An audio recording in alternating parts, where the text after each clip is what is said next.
大家好，我是超子。您知道蒸茼蒿怎么做不粘不坨还不出水吗？原来很多人都忽略了关键几步。今天超子详细的跟大家讲解一下蒸茼蒿的技巧，低脂好吃有营养，非常适合这个季节食用。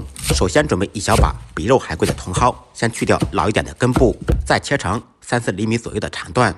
切好以后放入清水中清洗2-3遍，洗至水不发浑为止。洗好以后稍微控水备用。蒸茼蒿要想不粘不坨，面粉的选择很重要。盆中放入50克玉米面粉、50克小麦面粉，加入5克盐、5克经典老味道13饴，用筷子把2种粉搅拌均匀备用。洗净控水的茼蒿放入大盆中，先放入少许葱油，用筷子搅拌均匀。放油可以锁住茼蒿的水分不出水，蒸的时候不粘连，蒸出来味道会更香。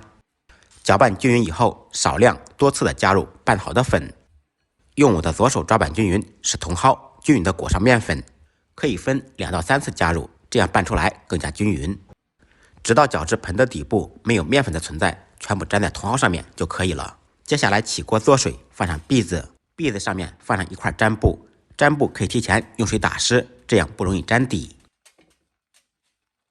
把处理好的茼蒿均匀的铺在粘布上面，薄薄的一层。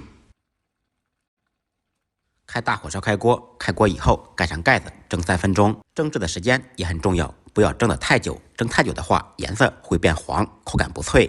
利用蒸制的时间做一个蒜泥汁，捣蒜泥时可以往里面放入一点盐，因为盐可以吸收水分，使大蒜的细胞壁软化，更容易捣出汁，可以防止蒜汁往外溅。